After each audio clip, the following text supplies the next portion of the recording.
Bem-vindos! Eu sou o professor Anderson Ara, sou pesquisador, professor de graduação e pós-graduação, com mais de 10 anos de experiência em ensino da estatística com foco em métodos computacionais. Essa é a primeira aula do curso de Introdução à Mineração de Dados e iremos ver de forma introdutória conceitos da teoria e prática de mineração de dados. Iniciando o curso, uma das primeiras coisas que é importante notarmos é exatamente a sociedade que estamos vivendo. A gente poderia chamar a atual sociedade, o atual momento da sociedade, como a era dos dados. É extremamente comum, sabemos que existem dados coletados a todo instante de diversas fontes, e esse número só aumenta. Então, as ferramentas de análise de dados são de extrema importância, as tecnologias, as teorias, são de extrema importância. Então, estamos cercados de dados por todos os lados e precisamos analisá-los. Então, para ficar um pouco mais claro, eu trouxe aqui algumas informações sobre esse crescimento dos dados. A primeira delas é conhecida como Lei de Parkinson, da década de 50, que inicialmente ela foi aplicada ao trabalho, onde o trabalho iria preencher todo o espaço necessário dos objetivos que você deveria cumprir esse trabalho. Então, isso pode ser aplicado a dados também. Então, um conjunto de dados, eles crescem para preencher o espaço disponível de estocagem. Necessariamente, esse espaço de estocagem vem crescendo e os dados crescem também e preenchem esse espaço disponível para estocagem. Notem ainda que há mais de 20 anos atrás, David Hand, num artigo muito importante de 1998, já citava que naquela época era muito comum base de dados com gigas e terabytes de tamanho. Hoje em dia, no mundo, existem mais de 45 zettabytes. Então a gente tem aí o gigabyte, terabyte, pentabyte, exabyte e o zettabyte. Então temos no mundo aí mais 45 zettabytes de informação. Isso 20 anos depois. Além disso, em 1999, se estimava que a quantidade de dados dobrava a cada 20 meses, segundo um artigo de Dilley, 1999. E também uma citação do Google, de 2017, até 2025 é estimado que, em média, as pessoas conectadas farão mais de 4.000, quase 5.000 iterações por dia, equivalentes a uma interação a cada 18 segundos. Isso até 2025. Então, a gente está atualmente, 5 anos dessa era. Então, esse conjunto de dados, os dados disponíveis para serem analisados, eles vão crescer e a gente precisa saber analisar esses dados. Então, os responsáveis sobre isso, temos que, cada vez mais, existem processos automáticos para a coleta de dados, coleta e armazenamento de dados, instrumentação eletrônica, transações online, a internet é muito responsável por toda essa transformação dos dados, dados históricos coletados ao longo de muito tempo. Então, por exemplo, bancos, ou outras instituições armazenam dados de clientes durante muito tempo para serem analisados. E com isso temos algumas questões a serem verificadas. O que fazer, por exemplo, com essa grande volume de dados, essa grande base de dados? Como identificar e utilizar informações escondidas nos dados? Ou como reverter essas informações em benefício? Então, as empresas as empresas que armazenam esses dados, elas têm, ou quem tem esses dados disponíveis, elas têm essas preocupações, como transformar essa estrutura de dado em informação útil.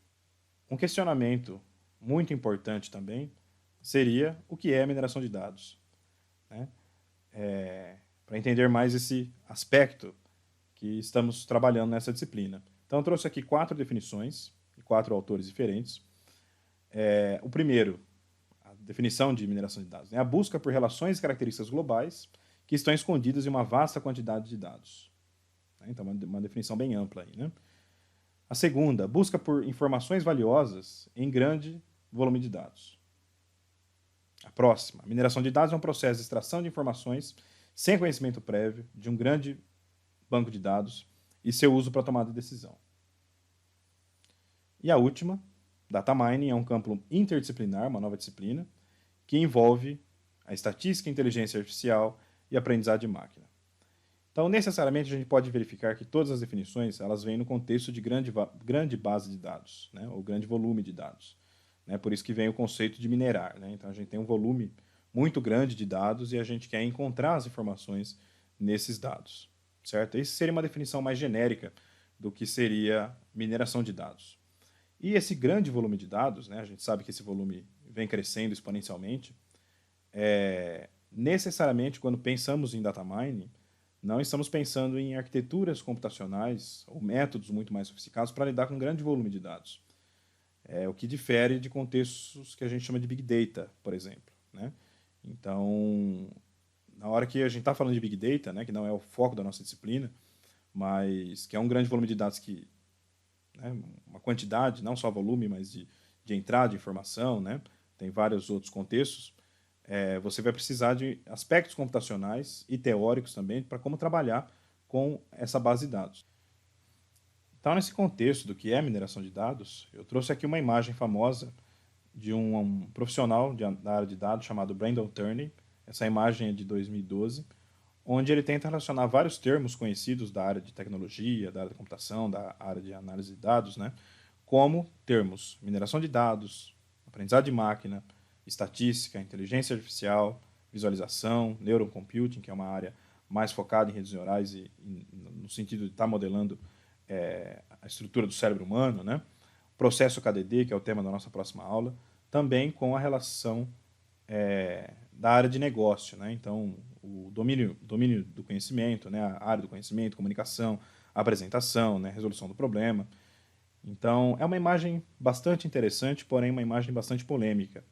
Se você pesquisar, né, na internet sobre essa imagem, por exemplo, né, ou simplesmente pesquisar Data Science Definition ou Data Mining Definition, né, essa imagem ela vai aparecer e em algumas versões. Né, essa é a mais famosa e uma versão famosa dela também é a troca de, né, nessa mesma imagem, muito parecida, só que o termo mineração de dados está ao centro, no lugar de ciência de dados. Então, depois faça esse exercício, né? Procure na internet sobre essa imagem e você vai ver também, né, essa polêmica, né, que também é uma polêmica sobre a interseção e não interseção desses termos. Né? Então, chama bastante atenção aqui para a gente a não interseção de estatística com mineração de dados. Né? Então, é muito complicado. Né? Se você não vai utilizar estatística na mineração de dados, você vai fazer o quê? Né? Então, é muito complicado. Né? Então, eu trago essa imagem, né, mais no sentido de trazer essa polêmica. Né? Qual que é a relação, né, da estatística ou dessas outras áreas, né, desses outros termos com data mining ou até mesmo com a nova nomenclatura que temos no mercado aí, não só no mercado, mas também na academia, sobre ciência de dados. Então, necessariamente, todas elas vão estar envolvendo análise de dados para tomar decisão. Todas elas. Né? Então, é muito difícil, né, você falar que algo é mineração de dados e não é estatística. Assim como, se a gente for observar, né, a estatística e a aprendizagem de máquina têm uma interseção muito pequena ali. Né? E o que é um pouco complicado, porque a grande maioria dos métodos de aprendizado de máquina são métodos estatísticos, foram propostos por estatísticos, né, com teoria estatística, e fazer um parênteses com relação a isso. Né? Quando se pensa em estatística, muitas vezes as pessoas pensam, né, com relação à normalidade, né, a tese de hipótese, né, que é a chamada estatística clássica, né, a estatística frequentista, como conhecemos bem na área acadêmica. Mas existem outros métodos estatísticos que são chamados métodos não paramétricos. Então, a estatística não paramétrica e a parte de aprendizagem de máquina, elas são muito equivalentes, né, muitas vezes. Né?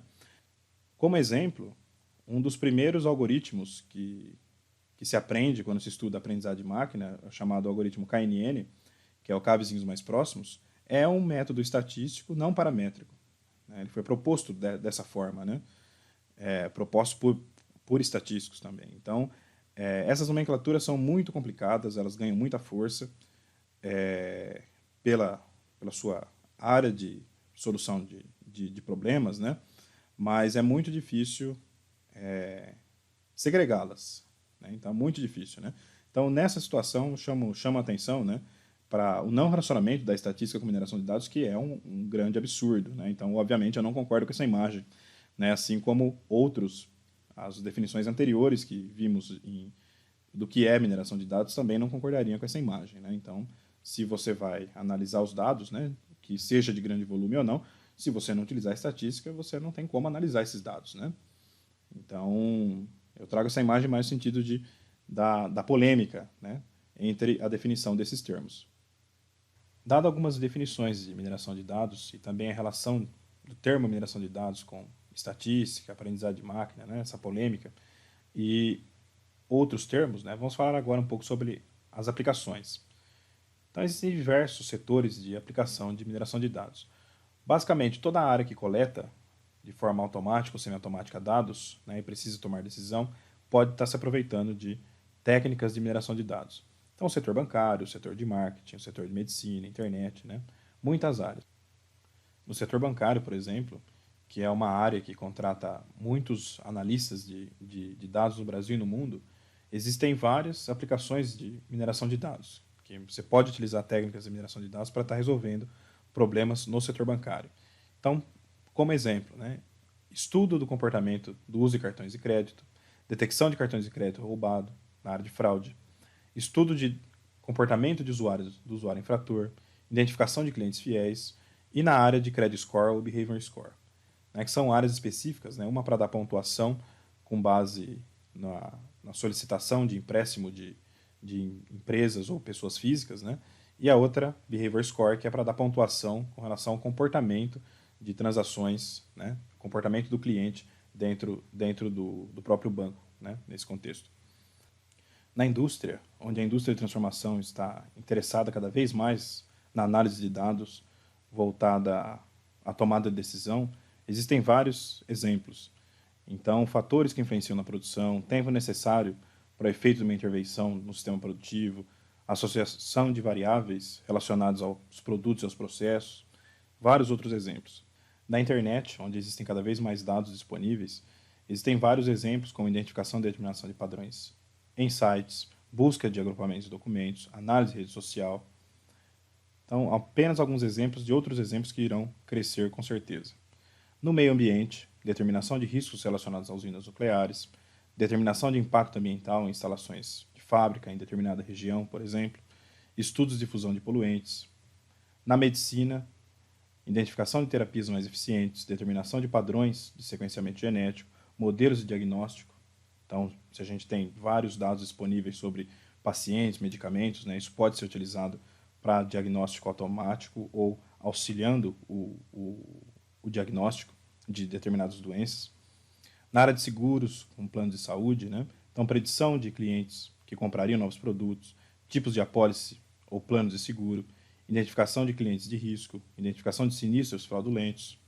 Na área de marketing, identificação de comportamento de compra de clientes, direcionamento de campanhas de marketing, que especificamente uma técnica que a gente vai ver nesse curso, que é a análise de cluster, ela pode ser utilizada bem nesse contexto de direção de campanhas de marketing. Determinação de associação entre itens comprados e características do cliente. Na área de políticas governamentais, banco de preços, triagem automática de denúncias, identificação de pedidos de lei de acesso à informação, detecção de anomalias de emissão de notas fiscais. E alguns problemas típicos em quase todos esses cenários, né? A sumarização e visualização desses dados, segmentação ou agrupamento da base de dados e associação, classificação e sequenciamento desses dados. Existem alguns métodos tradicionais em mineração de dados, onde, na grande maioria do nosso curso, iremos focar em cada um deles. Então, desses métodos, eles podem ser englobados em algumas áreas, né, chamados de métodos tradicionais. Então, métodos de classificação, de regressão, modelos de dependência, análise de agrupamento, redução de dimensionalidade e regras de associação. O primeiro deles, que a gente comentou, é a classificação, que ela pode ser definida no contexto que associa ou classifica uma observação a classes categóricas pré-definidas. Vamos considerar um exemplo de classificação no contexto de marketing, onde temos apenas duas variáveis. X1, que seria, por exemplo, a renda de clientes, e X2, o quanto esses clientes já gastaram na minha empresa, certo? Então vamos imaginar que eu tenho um cliente que tem uma renda de R$ 1.000 e já gastou R$ 500 na minha loja, certo? Eu tenho aqui esse xzinho que representaria esse cliente, certo? Então, para cada cliente, né, eu teria vários tipos de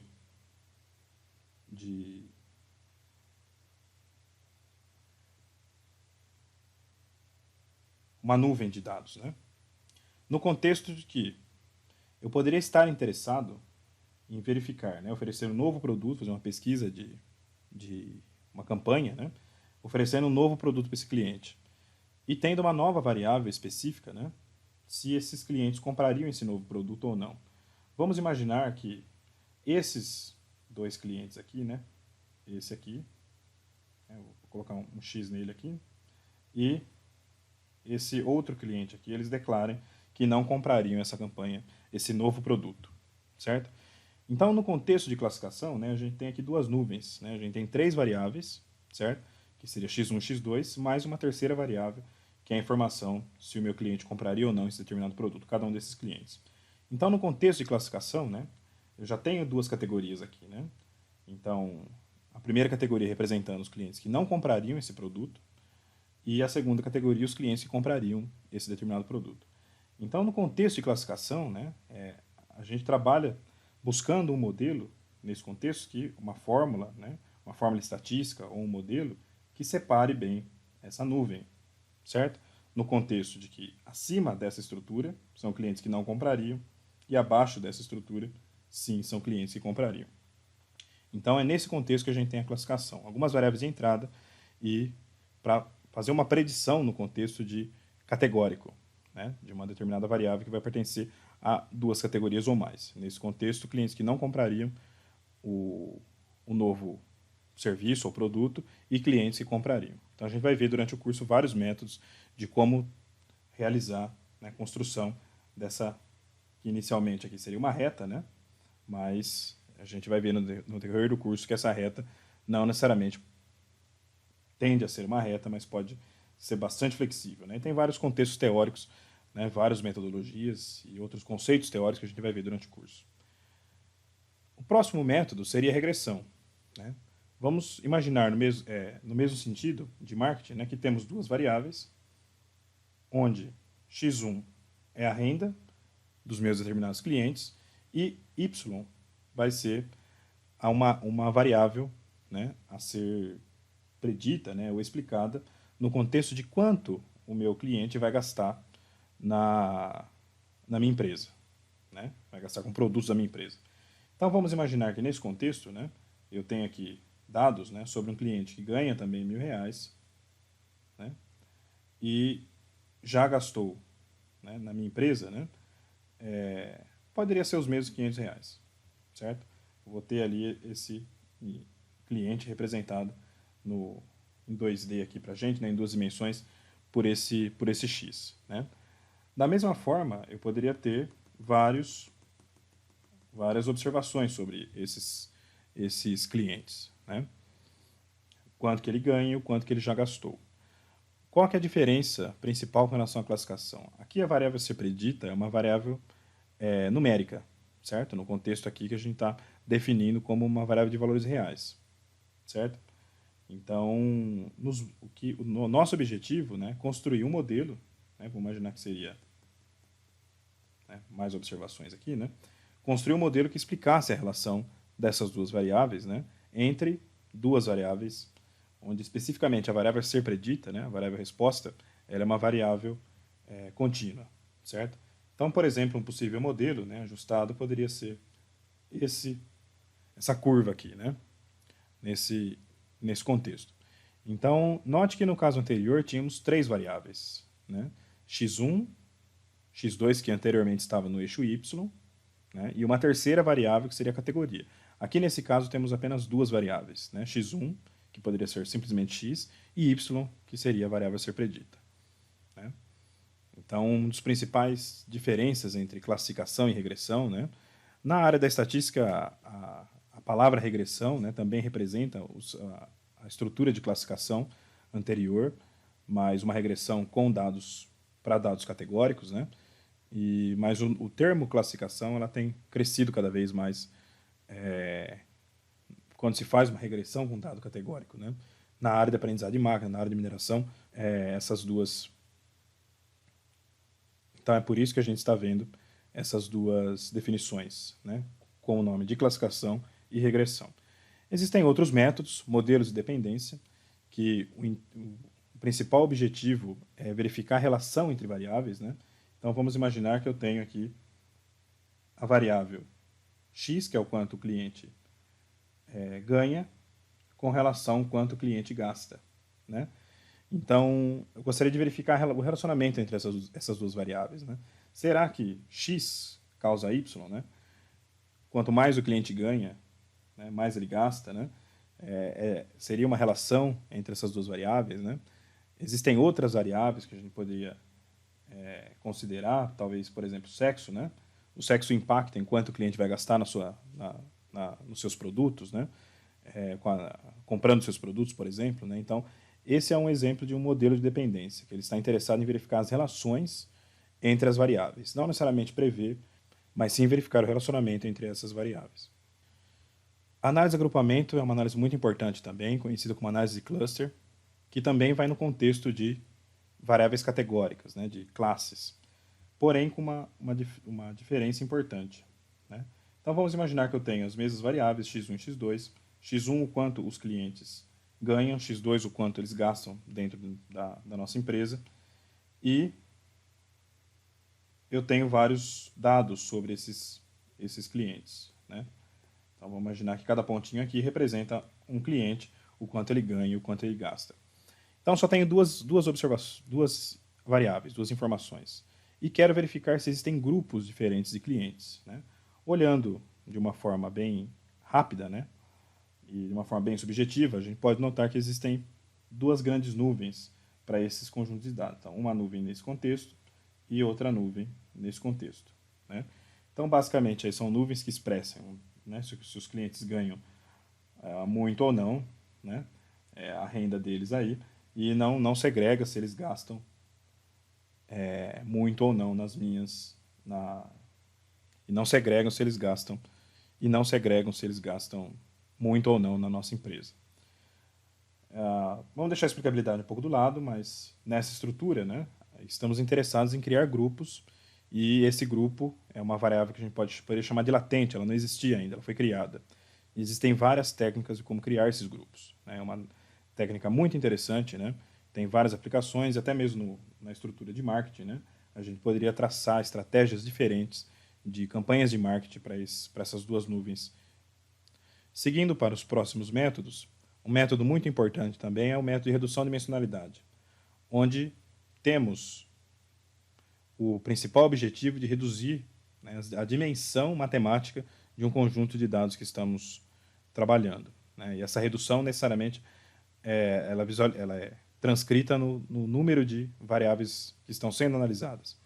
Então, vamos imaginar uma situação onde temos 300 variáveis, né, no caso de marketing anterior, temos 300 variáveis sobre os nossos clientes.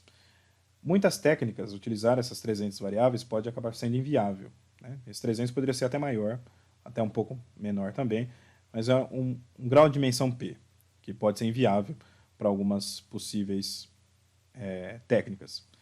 Até mesmo para visualizar 300 variáveis, né? Vamos imaginar que eu quero visualizar 300 variáveis em 2 dimensões, né? Ou 3 dimensões. Isso é um pouco problemático, né? A gente não consegue fazer com os nossos meios humanos, né? Não é mesmo? Não temos, o ser humano não consegue enxergar por mais que 3 dimensões. Então, o contexto da redução de dimensionalidade, né? Temos um conjunto de dados em RP, né? E queremos levar esse conjunto de dados para RQ, por exemplo, né? Onde Q ele é menor que P, certo? A dimensionalidade. Então, por exemplo, teríamos um conjunto de dados de 300 de dimensão 300 variáveis, né, 300 colunas de variáveis, 300 variáveis, e a gente gostaria de visualizar esse conjunto de dados em 2 dimensões, 3 dimensões. Né? Então, seria uma redução de 300 para 2. Né? Necessariamente, você pode imaginar que existe alguma perda de informação quando você passa, né, de uma dimensão de 300, uma dimensão matemática, né, de R300 para R2. Né? E necessariamente percebe que isso é feito de uma estrutura matemática de combinação dessas variáveis, né? Que muitas vezes pode ser linear, como a gente vai ver em alguns métodos futuros. Então, é nesse contexto que a gente vai estar trabalhando, a redução de dimensionalidade, que é diminuir, por algum motivo, a dimensionalidade do nosso conjunto de dados. Isso pode ser até utilizado também para a criação de índices, por exemplo. Né? Então, quero sumarizar as 300 variáveis em menos índices, né? Índices, 8 índices, por exemplo, que terão significado dentro da nossa estrutura de marketing. Uma outra técnica de mineração de dados são as regras de associação, onde o nosso objetivo é determinar elementos que ocorram em comum dentro de um determinado conjunto de dados. Então, são regras desse tipo que permitem verificar se, quando um determinado cliente vai a um supermercado, né, se ele vai levar um sabão em pó, qual outro tipo de elemento ele vai comprar, né, conjuntamente. Então, existem vários métodos como aplicar isso. Né? Um dos algoritmos que a gente pretende ver nesse curso, ao final do curso, é o algoritmo a priori, que é um dos mais famosos da área das regras de associação. Então, pessoal, por hoje é só. Eu vou deixar as referências desses slides, né? Vocês fiquem à vontade para estudarem mais, né? Buscar essas referências, lerem mais sobre o assunto, essa introdução, né? Esses conceitos introdutórios sobre mineração de dados.